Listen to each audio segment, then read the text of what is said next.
All right, folks, welcome back to Mike and Maurice's Mind Escape. We have episode number 52 today, Losing the Nobel Prize with Professor and Physicist Brian Keating of the University of California in San Diego. Hi, guys. Pleasure to be here. Good. Good to see you guys.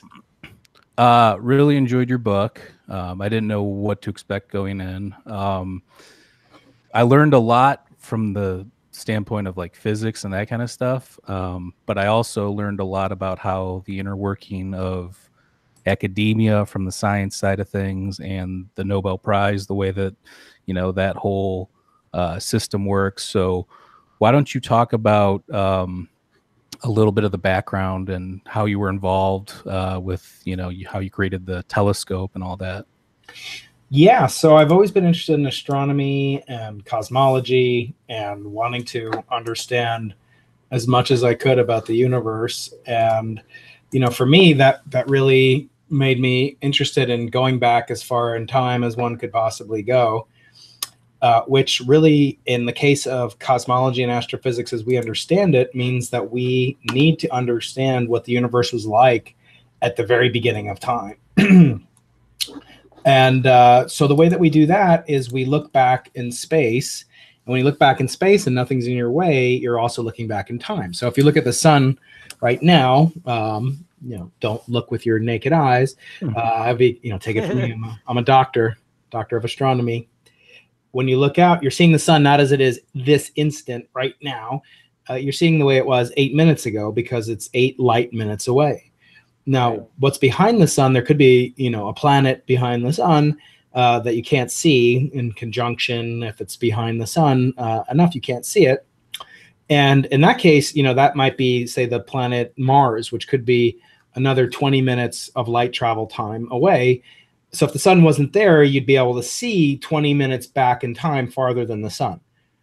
So if you look, that is, where there's nothing in your way, no galaxies, planets, stars, people, whatever, then you're looking back to the origin of light itself.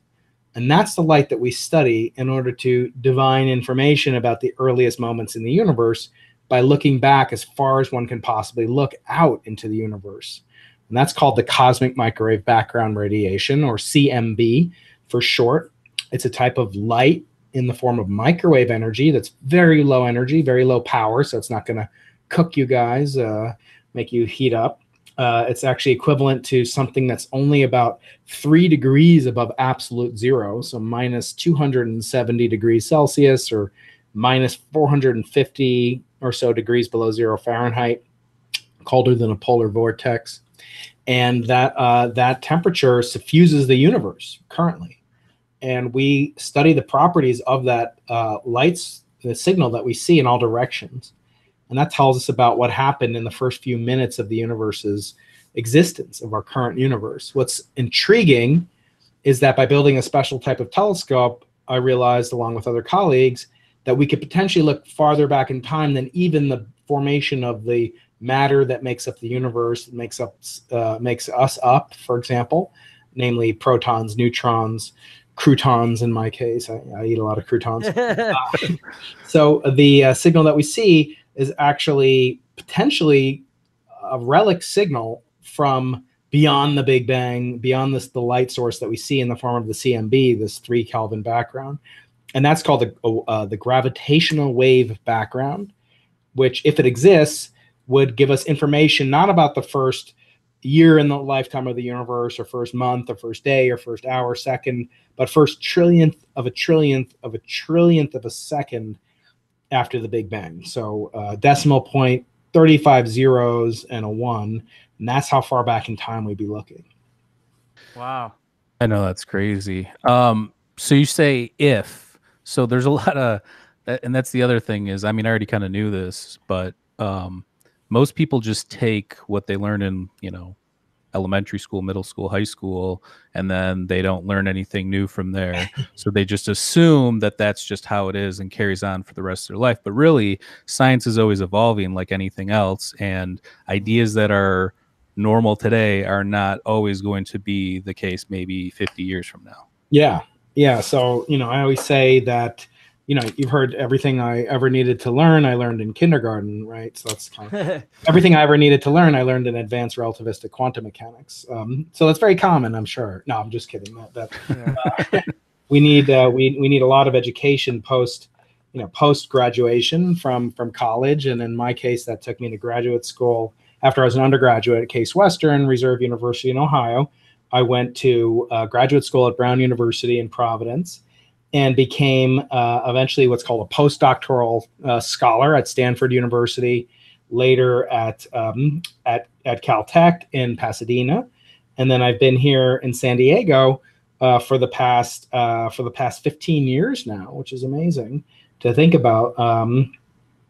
That I've been here, so long, and all of that, has really led up to this, inkling of an idea that you could use a signal from beyond the earliest light in the universe to really learn about what the universe was like before the Big Bang, potentially. So, the question of whether or not we could see something beyond the Big Bang is truly a fascinating question. And in my case, it really, led me to want to understand truly the depths of knowledge that was possible, because it turns out that it may be possible to see really events that happened before the Big Bang in what's called the cyclic cosmology. It may be, in other words, that our Big Bang was not unique, and in that case, our Big Bang might be just one of an infinite number of cycles of Big Bangs, big collapse, big crunches, and expansions. And that's just one of the mysterious kind of possibilities that are so delightful to be able to study about our universe. And there are many others that maybe we can get into later, most notably something called the multiverse that maybe we can spend a few minutes on later on discussing. Yeah. So let's get into your book. The premise is this is the way that I understood it from reading it. You created this experiment in this telescope. You were part of a team.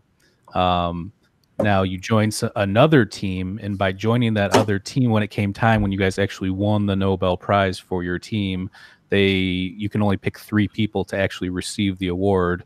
And since you were part of this other team, you probably got snubbed from the prize. Yeah, well, actually, yeah. So the title of my book is "Losing the Nobel Prize," and it really has multiple meanings. Actually, one of the meanings is how I personally lost the Nobel Prize. The second meaning is after I was nominated, and in fact, or considered for nomination by many people around the world as being worthy of receiving the Nobel Prize back in 2014.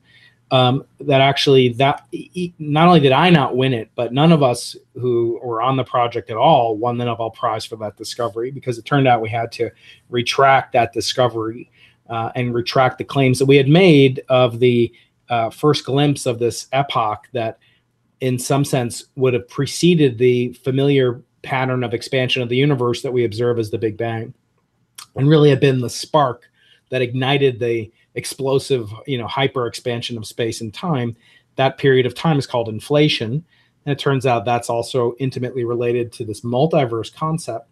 But then it turns out we had to retract that claim, and the aftermath of that retraction meant that none of us won the Nobel Prize. And it is true that I was, kind of written out of the storyline in some sense of the original announcement, and the contributions that myself and members of my team had made, were kind of downplayed, not eliminated, but kind of downplayed. And that was, in my opinion, kind of born out of the fact that I had joined up with a competing experiment. At least it was perceived to be a competitor. It turned out not to be. But like many things in life, sometimes you perceive competition, and there's a famous book that I read actually that's really important in the history and theory of how you manage a company, or by Andy Grove, called "Only the Paranoid Survive." And maybe that's true, but sometimes paranoid things lead to your own destruction. In my case, for the Nobel Prize, and maybe true too for colleagues of mine that were involved in a deeper level, that you have kind of an obsession with not having internal competition whatsoever. And I think that led to them really wanting to exclude me from the announcement of this discovery, which, I had arguably been the key member of creating in the first place. Yeah. And so that was very painful. I talk about that in the book, but in the end, it turned out to be kind of a blessing because I wasn't perceived as the leader, and many of us had reservations about the results. Not that they were inaccurate, but just how we interpreted those results. So the results we understand, even though we retracted the claim that was Nobel worthy, that we had witnessed the earliest evidence of inflation, the origin of this epoch of expansion. Even though that was true, the data are still correct. The analysis was correct. We didn't fudge anything. We didn't plagiarize or do anything illegitimate, except the interpretation was an overreach beyond what we were able to later know, which is that the universe is inconclusive. We don't know if the universe had this origin in inflation. So it's still out there, still a mystery. So no one's won this Nobel Prize. The second meaning, in the double entendre of the title of the book, comes from the fact that just a few weeks after, losing out on this Nobel Prize, after we had retracted the announcement or the claim rather, that we had made this discovery, I was subsequently asked to nominate winners of the Nobel Prize that, in theory, I could have been eligible for the following year. So in other words, we made the announcement in 2014. We retracted it in the beginning of 2015. And then a few weeks or months later, I was asked to nominate the winners for the 2016 Nobel Prize, which would have been announced, kind of a year after the confirmation had that occurred for our experiment. And when I was asked to make this announcement, I started to look very deeply into the history of the Nobel Prize, the intentions behind it, and we can certainly get into that. And it made me really quite upset, as a matter of fact, that the Nobel Prize had strayed really radically and irrevocably, in some sense, from what Alfred Nobel, the patron, kind of a saint of the Nobel Prize system, what he intended way back in 1896 when he endowed his will, which would later come to the genesis of the Nobel Prize. Seems like a lot of these awards are getting skewed from their original purpose. Yeah. And it's surprising to me that this award has been around for 117 years. Yeah, really, if it's changed, in my opinion, it's changed for the worst, in that it's become incredibly powerful and influential. There's no close second to the Nobel Prize, not the Right. Grammys or the Teen Choice Awards, in the world, even though there are prizes that have monetary awards that are, 3 times more, could actually be 10 times more if you win it by yourself. If you compare it to splitting the Nobel Prize 3 ways, so why is that? Why does it enjoy such longevity and power and influence on scientists like myself, but also on how science itself gets funded, supported, publicized, and done? I actually like that about your book, is you kind of started off, with Copernicus and Galileo and kind of worked your way up to modern times. And I learned a lot through that. I already knew a lot of the information about those guys, but then you go into deeper detail and little, offshoots and talk about little things about their background and stuff like that, which I found interesting. But then, when you got to Alfred Nobel's life and stuff, I thought it got very interesting with the way that this was, like you just said, laid out, what he wanted, and then now what's actually happening versus what he had envisioned before his death. Yeah. And it's very political, like anything else in life. I don't care what it is, whether it's a city board or, even a PTA or whatever, like it's very, very political, and people will do whatever, they can to, like you said, get this prize or whatever. So, Well, even those art awards, like the Oscars or anything, you gotta put yourself out there and really promote yourself to win that stuff. That's right. Mm-hmm. So what do you think, though, in terms of what can be fixed? And I know you talk a little bit about it and like here and there, but what do you think is like one of the major fixes they can do to get this thing back on track?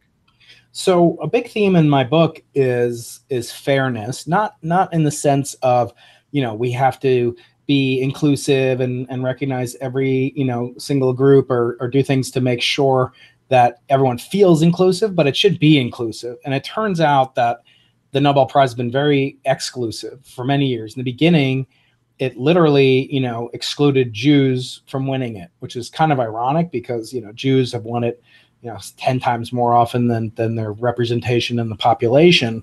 So I think the original motivation behind that, which came from, scientists in so-called Aryan physics, which was a branch established by Hitler in Germany, to kind of recognize the triumphs of German science in the 1930s, that and 20s and 30s, that really established the Nobel Prize off on a bad footing, that even denied Einstein for a decade and a half from winning the Nobel Prize that he rightfully deserved, all the way up into the fact that only 3 women have ever won the Nobel Prize in physics in 117 years. So you're talking about less than 1% of winners, and there have been 200 and something winners of the Nobel Prize in physics, because 3 people can win it a year.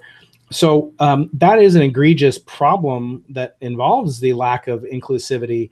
And actually, it's much worse for women than it was for Jews. I mean, more Jews have won it than women, fractionally speaking, compared to their representation in the population. Yeah, you mentioned what's her Vera something? She discovered dark. Yeah, Vera Rubin. Mm-hmm. Yeah, dark matter, and she didn't get the proper. Yeah, that's right. And then that brings up kind of the ultimate unfairness.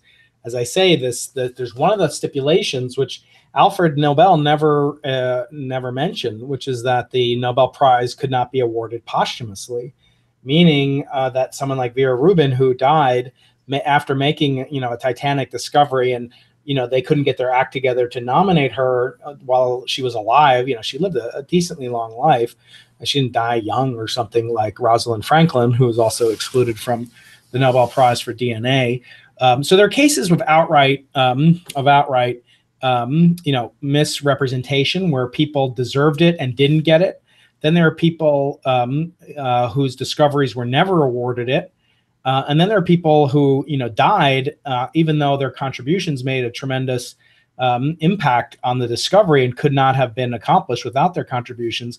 They were forbidden from winning it because of this stipulation made up 80 years after Alfred Nobel's death, and an effort, in my opinion, to kind of, really strengthen or solidify the power that the Nobel Prize has on society, which is to say that it really has no equal. And so it's a monopoly.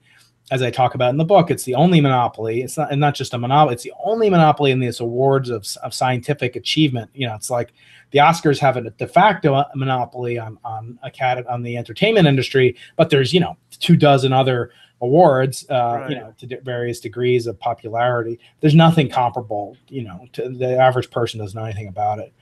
So I think that means that they have a special obligation to reflect how science is done. And when science is done by women, and you would really not get that. If you reach into a hat and pulled out a name, you'd reach in 217 times and not pull out a woman. So I think that's an unfortunate misrepresentation of modern science. So the question I put to the Nobel Committee is, how do they rectify things they did in the past? And that we should make allowances for mistakes they made in the past, like this exclusion of Jews, say, or similar exclusion of women. But then going forward, it's nice to recognize that and apologize, but you have to change the way that you act. And I think the best way to show that they have gotten the message of reform is to change the statutes of the Nobel Foundation. And those haven't been changed in almost 50 years. And that is somewhat embarrassing, because if you look at other great institutions, from politics to Hollywood to business, if they don't adapt, they go away. And I think there's a danger. There's no law of nature, that I say in the book. There's no law of nature that ensures the Nobel Prize will always be so prestigious. So why not take advantage, reform things now before it's too late, rather than making it imposed upon them from outside? Yeah, do you think there's a possibility, like, why wouldn't somebody that funds all these programs and experiments and stuff, if they're throwing down that much money, why not just create some sort of some competition for the Nobel Prize? So at least then that'll be like a wake up call, like, hey, you know, there's a new kid on the block and you better mind your P's and Q's or this other thing's going to take over. Yeah, thanks for proving my point that I made earlier. There is a prize just like that. It's called the Breakthrough Prize, which is worth $3 million. So the Nobel Prize is about $1 million in US dollars. It could be divided 3 ways. So you could get $330,000 after taxes in the US. Even they tax the medallion. They tax the cash value of the gold medal that you get. So you end up taking home $150K maybe or something like that. There's the Breakthrough Prize, which was given to a woman who was really universally decried as being worthy of Nobel Prize stature. But the Nobel Prize was awarded to her boss, her PhD thesis advisor. Her name is Jocelyn Bell, and she won the Breakthrough Prize in 2018 and won $3 million. But you know, just the fact that you guys are intelligent and attuned now, especially to things like this, and nobody knows about these prizes. So I think it'd be like an upstart to the Oscars that's gonna take away the prestige from people like Harvey Weinstein, whatever, and do things to rectify the mistakes that the Oscars have had. Many, this year, almost no women nominated for Academy Awards and directing, and it's really awful. You almost wonder, that they shouldn't, that they need different categories just so that they have, just to make sure that women get recognized. But anyway, let's say there is some other one. Nobody would pay attention to it, and probably if they did, the Nobel Prize would start to come down hard on it, because they want to, when you have a monopoly, that's all you care about is maintaining your monopoly. And right now it's 400 mostly white Swedish men that make these decisions in secret that are permanently sealed for 50 years. So the fact that I was a nominator in 2016, that won't be known by anyone in the world until 2066, when they open up the archives to the public. So now that's in complete contrast to the Oscars, right? Not only do you know who nominated people, who is a nominee. They're sitting there in the audience, right? On Oscar night, they're sitting. You won't know that I was nominated or somebody else was nominated, because that would dilute, in my opinion, their brand and the power of this monopoly to have really distributed the credit or the attention to people who don't win it and don't get this magical phone call at 3 a.m. And that's partially the same reason they don't give it away posthumously as well. That's intense. Yeah. So I want to jump to part of your book is based around your childhood and your upbringing and everything. And you talk about how you were born, your family was, you were Jewish. However, your stepdad adopted you, and your stepdad was Catholic. And from there, what effect did that have on science? Because there's got to be some sort of connection, I would think, between, everything you learned about religion and the stars and everything like that. Not that it has any bearing. I know most scientists are atheists. What you said, like 70% in your book or something like that. That's right. So what bearing does that have on what you do to this day, or does it have any bearing at all? Oh, I think it has a lot. You can do something and study something without thinking about the implications of it. I think that is, it's unfortunate. I mean, you could treat it like it's a job, but in my case, why not treat it like it's, the biggest possible questions that somebody could ask or somebody could answer, namely that the universe has either a beginning or an eternity, and want to understand how these different universal paradigms play out, and also confront it, if you can, with other great questions in life. I mean, what is the coincidence, that there is that the Bible, the Old Testament at least, begins with the description of, basically the origin of the universe. Why does it do that if it's a book that's mainly about, about laws for a tribe of, of Semitic people in the Bronze Age? It's like, what relevance does that have? And I think it's fascinating to me that these things are interrelated, and that one can ask these questions and actually answer them using data. For example, if we find that there is an additional universe, additional to ours, whether in space currently there are other universes, or in time there were universes that preceded ours. I can't think of a bigger impact on philosophy, on theology than such a discovery like that. So I find it very fulfilling and nourishing, if you will, to the soul, to think about these questions of, can you, as I talk about in the book, can you prove the Bible experimentally? That's what I do. I'm an experimentalist, in contrast to, the brilliant Stephen Hawking or Lisa Randall, Jana Levin, or Brian Greene. I build telescopes that see photons from the ancient universe and use that information to prove those brilliant theorists wrong. Because it's very easy to come up with a theory that there's a hyperbolic wormhole that can lead to time teleportation, and then that will never be disproven in your lifetime. But if you can build a telescope that can show conclusively that a model of the universe that has an infinite number of competing other corresponding cosmoses, that would be very fascinating to disprove that. And so I think that's a unique niche that my book fills in, which is how do we actually learn about the universe from actual instrumentation. And I just spend a lot of time describing in lay person terms how these instruments work, and making comparison to ordinary objects like sunglasses or polarized sunglasses, or thermometers and things like that. Wasn't it Pierre Simon Laplace that talked about, like, if you had all the tools to measure and understand that, you would have it would be like playing a game of pool, where if I gave you the geometry and all the angles and all the, measurements, you'd be able to tell where I was going to break, where all the balls would land. So isn't, there's something to that, where science is kind of always trying to chip away at that, where it's like, okay, let's get to the next level. Let's get to the next level. But it always seems to me that no matter what is discovered, there's always new questions that arise once you get to that next level. Exactly. I talk about that a lot in the book, how, every time you come up with a theory, you make some observation that then reveals problems in the original theory, and then those are patched up with new observations and constraints.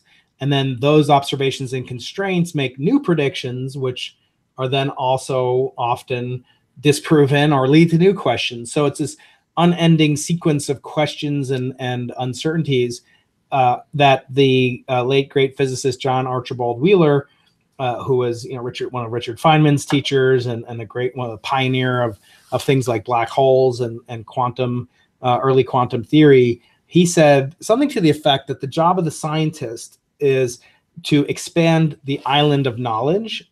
But when you expand an island of knowledge into an ocean of ignorance, the borderline, the coastline, if you will, increases, but hopefully it doesn't increase as fast as the area of the island, if that analogy makes sense.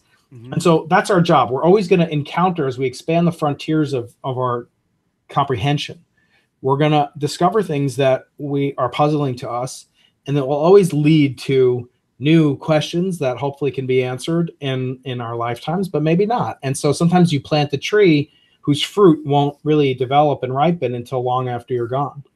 Do you think that's part of the problem, though? Like, a lot of people aren't thinking on that plane. They want to be the guy that discovers it now. I want to be the guy that cements my place in history for discovering, the origins of the Big Bang or the Big Bounce or multiverse or whatever. Absolutely. Yeah. I think that's a definite animating impulse, as you said. And as I say in the book, 70% of the National Academy of Scientists declare themselves to be atheists. And so, they don't have a transcendent spiritual meaning, and that's fine. I was an atheist. I described that in the book as well, and kind of describe myself more as a devout agnostic nowadays, in a true sense of the word. But in the exploration of the of the need for finding meaning, as Viktor Frankl in his book, Man's Search for Meaning, put it brilliantly, the desire to find meaning in your life is really supersedes almost any need other than the physiological.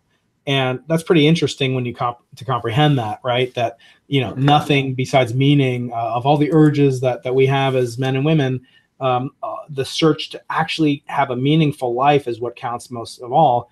And I think for certain type A personalities like myself and certain colleagues of mine, you know, kind of the way that you keep score after you get out of college and you no longer get graded, you know, is to tally up different awards that you may, you know, be eligible for. At least it was in my case.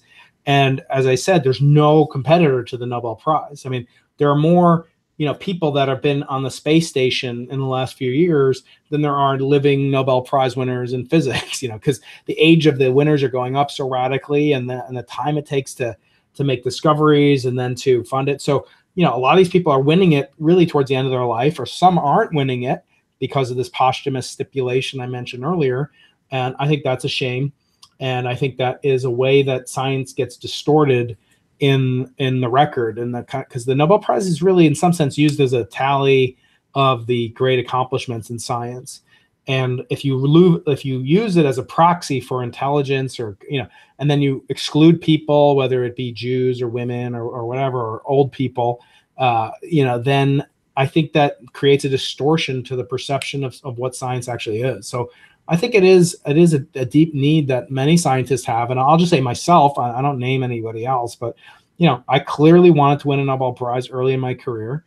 And, you know, people say, well, you're kind of, you know, aren't you a hypocrite because, you know, you would still want one? And I say, well, the only way to really, you know, test that is to have them offer me the Nobel Prize and see if I accept it. And if I do, I'm a hypocrite. So, I mean, if I were to pick how I would imagine a scientist, how I wanted them to relate to the public, it would be like you. I have a tough time listening, like Brian Cox.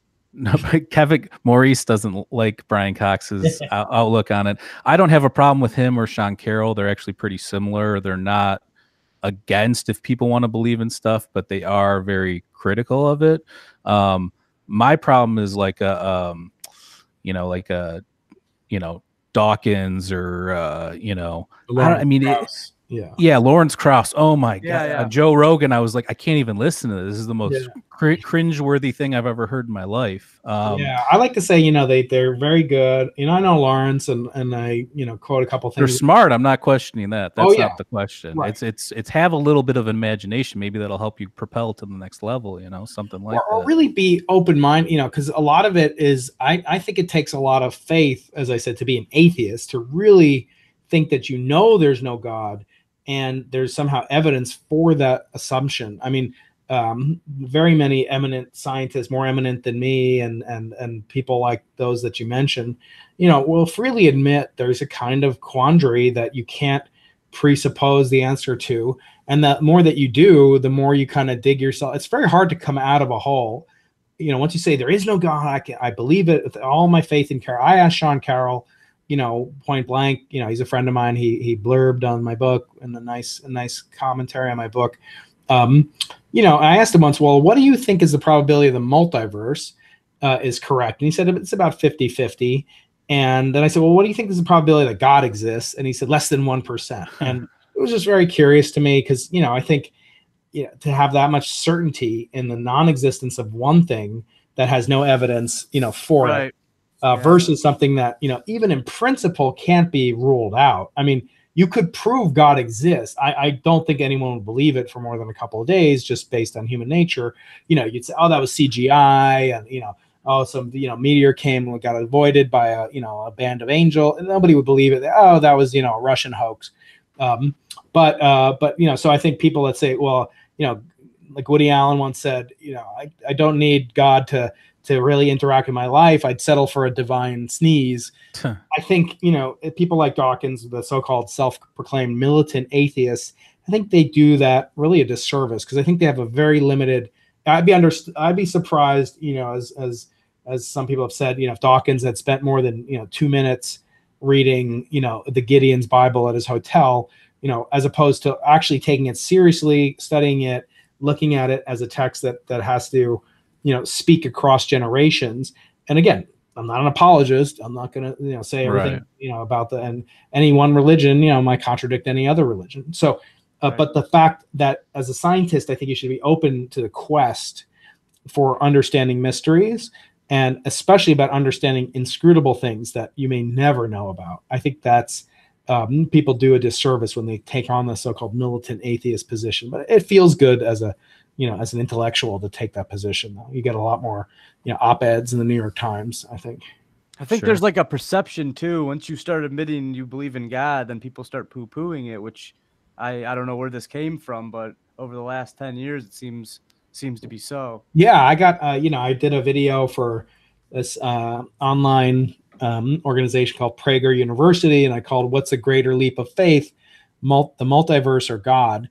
What's a bigger leap of faith?" And in it, there's like millions of comments, and I got all these emails, and 3 million people saw it.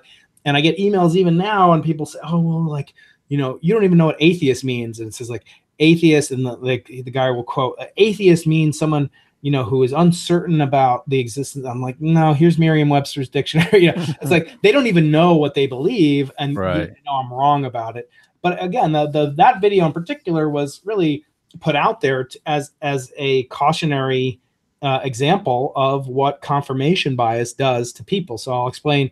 Confirmation bias is the tendency, the psychological compulsion or prejudice that people have to believe preconceived notions of that comport with the the data that they collect that comports with their hypothesis. So you have a discrimination against black people or white people or whatever, and then you're going to notice things about it that confirm your hypothesis, even though it's completely odious.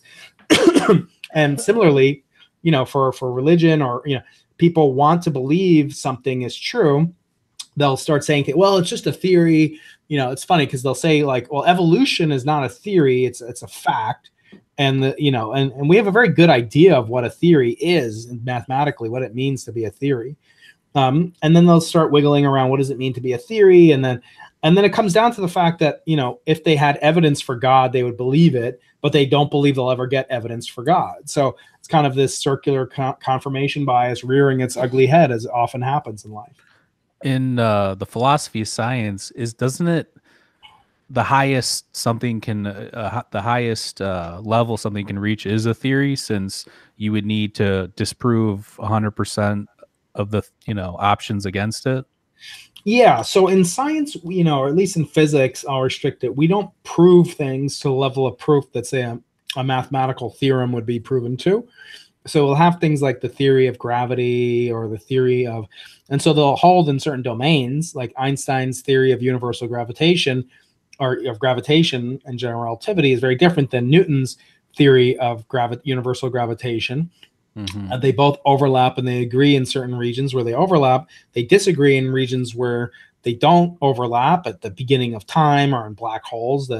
And the speed of light is, and then someday another theory will supersede Einstein's theory, and it will subsume both Newton and Einstein, in the same way quantum mechanics did as well, the so-called quantum theory of gravity.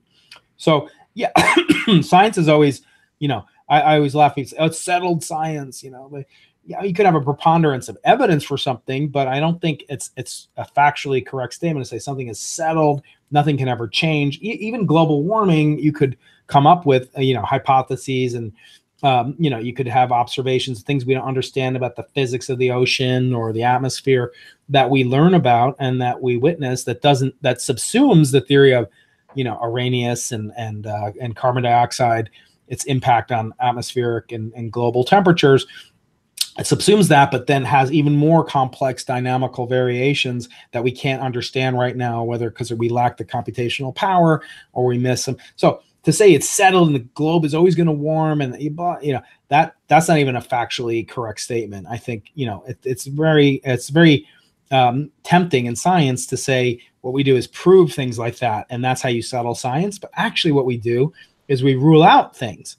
So we've actually ruled out that mankind has not changed the environment. And that's a better, more scientific way to say it. So we've ruled out the fact that we've had no impact on the climate. That's a more scientific way to phrase such a statement. And I think other things are equally important. In cosmology, it's just very hard because you only have one universe, at least that we can observe currently. And so how do you do experiments and test hypotheses on a single instance that doesn't exist in your laboratory, that you have to wait for stuff to come to you on distant mechanisms and messengers coming from, possibly billions of years ago. So it takes a lot of patience. Yeah, that's crazy. Now you talk about something in the book that I've been thinking about this a lot. So I heard Brian Cox talk about it on Joe Rogan. I heard Roger Penrose talk about it. It's that you talk about in your book. You talk about how the universe is flat and it's smooth, and you know that by base. What did you triangulate? 3 galaxies or something like that. But how is that the case? Because we do have depth. So how is it flat to a certain point, or I was Yeah. just trying to figure out how that's working. So what you could do is you could go, depending on your vantage point, you could go out into space, or let's just say we live on Earth, and you want to prove that the Earth is a sphere. One way you could do it is by getting 3 people with laser guns and accurate compasses, protractors, and have the 3 of them spaced pretty far apart, and they shoot lasers at each other, and they measure the angle between each of the 2. Every person measures the angle between him or her and the other 2 laser guns, and from those angles you can actually construct triangles whose angles add up to more than 180 degrees, as they do always on a flat piece of paper. And for example, you could go down to Ecuador, and you could shoot a laser up to Winnipeg, and then from Winnipeg you could shoot a laser to Kuala Lumpur, and then back to Ecuador. If you do that, you would have a triangle that has maybe 270 3 right angles inside of it. It's possible to do that, and that's indicative of the curvature of the Earth. But on very small scales, you would find it very difficult to measure the curvature of the Earth using that construction, because locally the Earth does appear flat. It's only when you get to those kind of global distances that you get the perception of sphericity of the Earth. However, if you go into the universe, you take 3 planets on 3 different stars, around 3 different stars, and you shoot laser beams and you measure angles. In our galaxy, you would not notice a deviation from perfect flatness. And then you could extend to other galaxies, shoot lasers between other galaxies. Obviously, we can probably never do this experiment.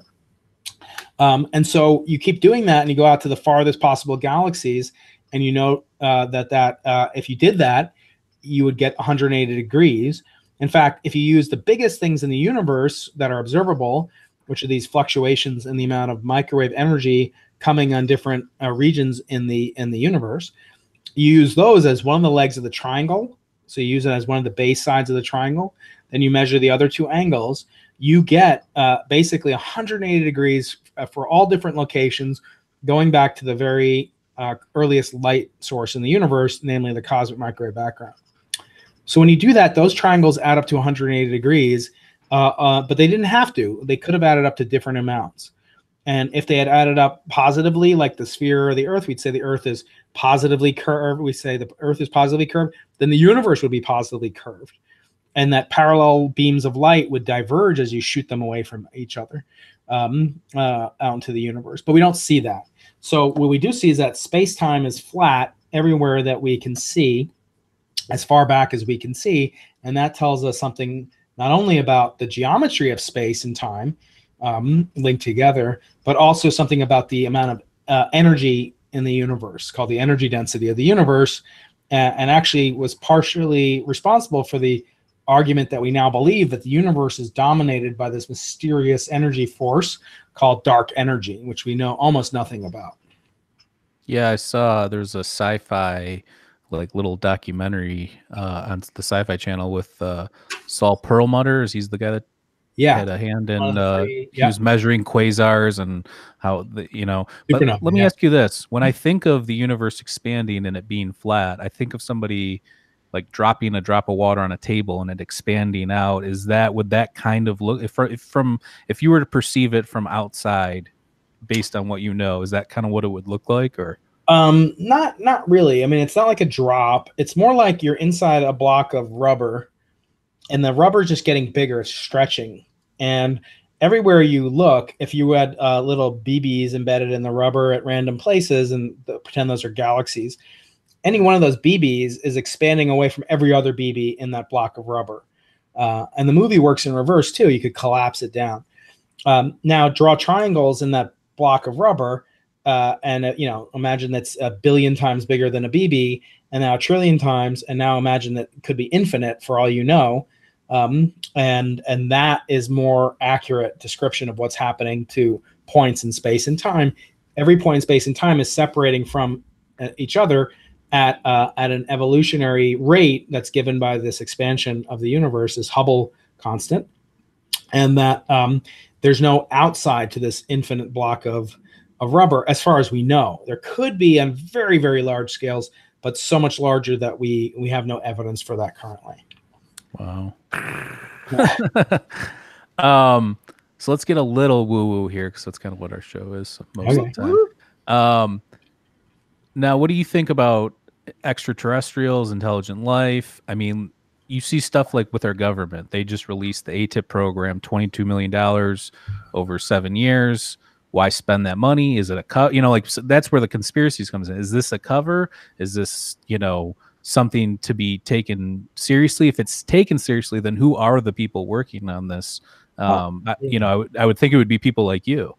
Yeah, well, I can't discuss the alien autopsies. I may or may not.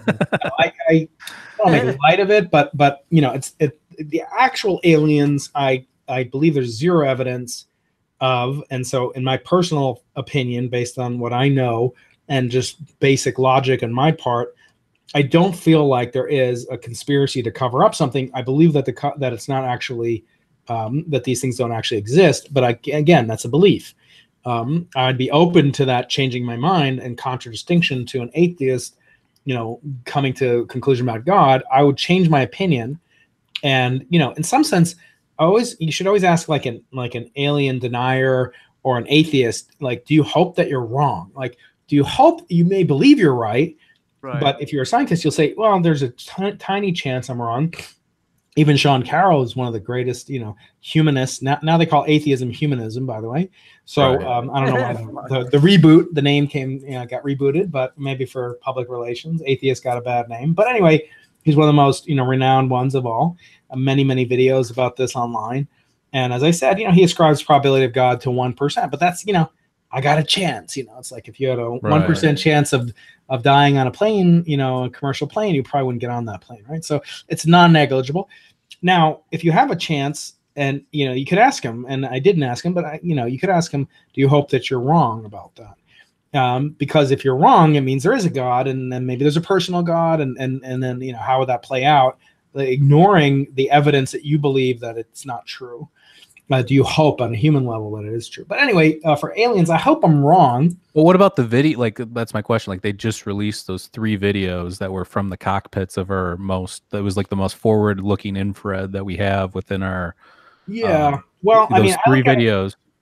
For right now, on half of the Earth's surface, there are astronomers, looking up at the sky in every possible wavelength band, or looking at the whole sky. Pretty much, that's in nighttime, from the North Pole to the South Pole. Literally, we have people at the South Pole right now working on projects I'm affiliated with, and they're looking at microwaves, and they have optical telescopes, and they can see all sorts of aurora and atmospheric phenomena. So no astronomer, that I know of has witnessed and by the way, they're recording this through very advanced optical cameras. That CCD cameras and even radio telescope, those all came from radio astronomy, optical astronomy, etc. They didn't just come out of industry. So the cell phone camera in your pocket, that came, as courtesy of astronomical technological discovery. So what happens is the photons that we see from the universe are so faint that we have to invent new technology that's super sensitive in order to mine the universe. So we spend most of our time getting low noise, high sensitivity, wide coverage, and so none of these telescopes have ever seen it. That doesn't mean that they don't exist, but I also look at the probability for life to form in the universe as very, very rare. So they would have to be good at really doing everything up until the point where they actually make contact. And I like to use the analogy, if you go to the zoo, you really, and you didn't want the animals to know you're there, you wouldn't go and bang on the cages. You wouldn't be like throwing a Coke can in the inside of one of the cages. You want to keep it Although my daughter did do that the other day, she threw her applesauce. Really Maybe there's some aliens like that too, man. You know? Exactly right. But she's 2 years old, so presumably a hyper intelligent species that's able to navigate across circumstellar distances would be able to. Does it mean they're not true? I have no evidence for them existing. No, absolutely. I was just curious what you thought. Well, and the other thing too is, couldn't they be interdimensional? Like the way I look at it is like what string theory. You need 10 dimensions. We know 3 for sure. If you want to say time, I mean, I'm sure you'd say time is the 4th one, and then you've got the Calibi, the collapse. So if that's the case, then if we don't even know where those 6 dimensions are, how could like I think about that too. It's like anything could be coming in and out of those dimensions. We'd have no idea because we can't even really perceive it. Yeah, well, I mean, currently we have probably less evidence. We have no eyewitness evidence claimed for string theory. So it may be that it's true, but we have no evidence for it. So I think what you're doing is taking something that's epsilon, and then you're multiplying by something. Right. So again, it's not proof. I'm not an expert. I will say there are experts on this. One is including a professor at the University of Rochester named Adam Frank, who wrote a book for the same publisher as my book called Norton. And he wrote a book called Light of the Stars, which he argues that there are possibly in the history of the entire observable universe, there could have been, hundreds of civilizations that were advanced enough to create the most reliable marker of intelligence, which is, in his mind, global warming. So he views global warming as a sign of technological progress, inevitably that occurs on distant stellar and planetary systems. And he goes through the arguments in great detail. And he comes up with a bound that, in his mind, is a lower limit on how many civilizations have ever lived. And he comes up with a bound that's about at least bigger than 100 civilizations that are advanced enough to create global warming. And you ask, well, when did global warming happen on Earth? It was probably, beginning 10,000 years ago, something like that. So he's very sanguine about the existence of these. Now, I point out that the universe is 14 billion years old. Mm-hmm. That means if you had, one civilization every 10 civilizations every billion years or so, you'd still have more civilizations than he's saying over the entire history of the universe. Then the question is, how long do they last for? Can they last a billion years? So how many are contemporaneous now in our observable universe?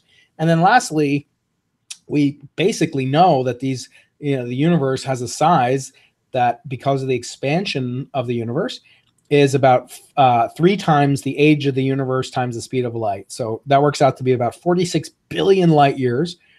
So he's saying that sprinkled amidst over 14 billion years, sprinkled amidst 46 billion light years in each direction, there have been 100 civilizations approximately. I don't like those odds. I don't like those odds.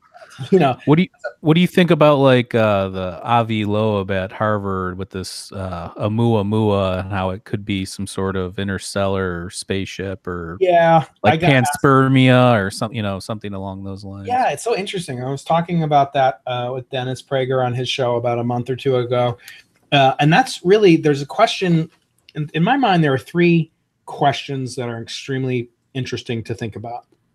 One is the origin of the universe from a non-universe or from a previous existing universe. So either a universe from nothing, to use Lawrence Krauss's book's title, or a universe from something, namely a collapsed universe previous to ours. So that's one origin type of phenomenon. The next one is the origin of life from chemicals. So we know our universe started off without life. It started off as mostly hydrogen, quarter helium, and a percent or so of everything else. And so that didn't include, life forms and little babies running around. It started off from hydrogen and helium, and then stars eventually made elements, and very complicated Genesis processes. A and Genesis B. Yeah. So then, so how did you get life from non-life? And then the last thing that interests me is how you go from life, a bacterium, to Bach. How do you go from life forms? And that's another kind of Big Bang. So just fixating on the middle one, life from non-life. That theory of so-called panspermia really just pushes the question off to another solar system. It says that life on Earth was seeded by life from another solar system. It doesn't say anything about the origin of life from non-life, which is called abiogenesis. And some of the work done on abiogenesis was done, the Miller-Urey experiment was done by a professor, who lived here at UC San Diego long before I got here, named Harold Urey. And they claimed, for a composition of the early Earth's atmosphere with a certain amount of electrical sparking from lightning storms, that you could get certain kinds of amino acids that would form. And it was That's later what they on teach in school. Yeah, that's what we learned in school. Was that lightning storms covered the Earth and created the building blocks for life, and single cell to multi-cell. But, right. So that's completely not accepted right now as a working. Great. But almost nobody knows that. And actually, if you go to the repository of all of human knowledge, Wikipedia, and you go there, you get your PhD in Wikipediology. The Akashic record, modern day. Yeah, exactly. The Library of Alexandria. Careful. Yeah, exactly. We could get banned. And then actually noticed on one of my, I hosted Freeman Dyson and Greg Benford here at San Diego last week, and I put up a video on my YouTube channel. And then somehow it got tagged with a helpful statement about global warming, even though I don't even think. Oh yeah, under your video at the bottom it was like a banner. Yeah, there's a banner. It says, "Here's global warming," and it was mostly a talk about how physics is done and particle physics, and I don't even think we talked about global warming. And even if we did, I mean, one of them is believes in it. One of them has more speculative questions about it. But anyway, getting back to, but you go to Wikipedia, it says something to the effect that although there's no single accepted theory for abiogenesis, the origin of life from non-life, nevertheless, almost everybody accepts that it's true. It's like, can you imagine that? Like, most people believe in DNA, but there's no evidence for it. It's kind of it's shocking to me. But that is the state of affairs when it comes to people believing in kind of notions that they want to believe in. And I'm not saying God did it and that proves God. No, or scientists are stupid. I don't believe that either. But my fundamental hypothesis is that scientists are humans, and humans have prejudices. And to assert otherwise, that we don't have biases, that we're not driven by prejudices, is just a fallacy. And it's one of the many fallacies I think does damage to the scientific perception amongst the general public. Well, isn't it like a 50-50 thing? Either we were created or we weren't. I mean, I look into like this, I like all the simulation theory kind of stuff too. Like, I don't know if you look into any of that ever, but some of that's super fascinating. I mean, there's some that are more academic than others, like a Nick Bostrom, as opposed to like, I like Tom Campbell, but some of it gets a little, out there. But in terms of the way I correlate all this stuff, is there anybody doing research with consciousness mixed with the kind of work that you're doing, or some sort of combination between the two? Probably, the closest to that would be Sir Roger Penrose, who I also host here on occasion. That there is, kind of, he studies consciousness in great detail, has theories of how consciousness arises. Yeah, with the lattice A and the lattice B, microtubules, all that. Microtubules, kind of exactly. Yeah.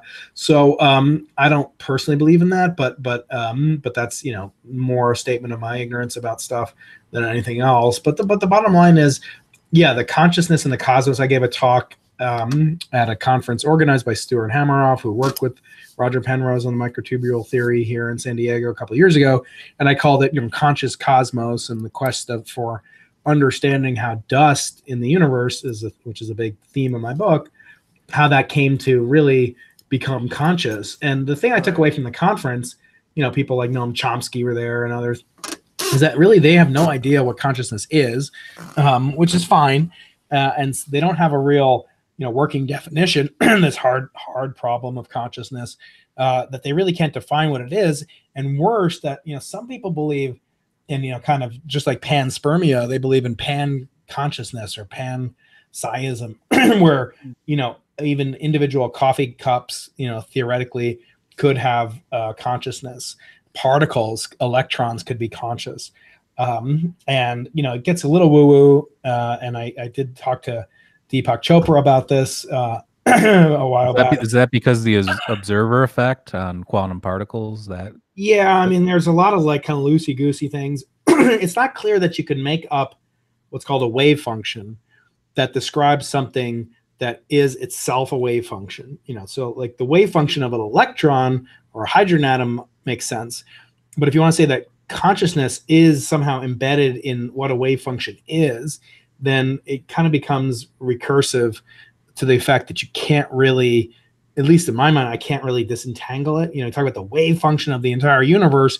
Well, that contains the universe. So, is it this epiphenomenological thing? I don't know. I think it's fascinating to think about it. I just don't think that there's been a great deal of progress on it because there isn't really a universally accepted notion of what we're even talking about. At least with the Big Bang, we could say, well, there was either a Big Bang or the universe is eternal or it's cyclic. And you can go out and you can make observations about it with regard to the kind of framework that you're pursuing ontologically. But in this case, it's not so clear to me. But yeah, I mean, again, I'm not an expert on that. I'm only an expert, simple man, just an expert on cosmology. No, I mean, I was just curious because you are in the top realm of people looking into the stars. I was just curious. I mean, I think can't we agree that we are basically stardust observing the universe? Like we're basically the universe observing itself. I mean, I don't know how you could contradict that knowing, what we know. Yeah. Well, yeah, on a material level, yes, Mm-hmm. Yeah. So there's, the whole notion of materialism. I do think, this notion of consciousness, which could be like a soul and a notion of that. Those are very, kind of the weightiest, the most important questions I think you could really pursue. So in my mind, yeah, it's a very worthy question. I don't think it's off limits at all. It's just I prefer just my own personal predilection is to try to, there's more than one mystery and there's more than one opportunity to spend a lifetime working on something. Sure. For me, it's understanding that first Big Bang. How did life come from, or how did the universe come from? Non-universe or pre-existing universe. And that's kind of really what I'm dedicating myself to understanding. And then perhaps, sometimes you understand something, say you could understand more about, chemistry once you understood the origin of the atomic nucleus and the atomic structure. Then you could understand, well, why is the periodic table arranged as it is?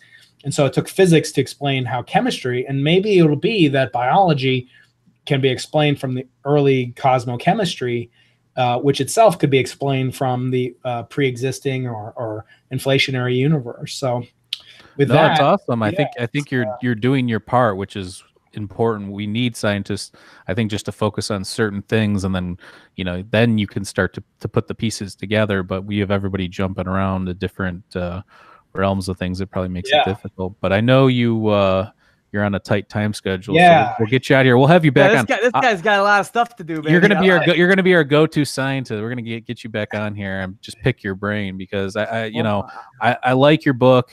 I loved your book actually. So everybody go to Amazon.com and pick up Losing the Nobel Prize. I think it's on Kindle and Audible, and it's on all the platforms. So check that out, and we'll have you back on. Thanks for coming on. That'd be awesome, guys. I really enjoyed it. Great questions. And let us keep in touch. For sure. All right. Awesome. Bye, guys. Peace. Have a good one.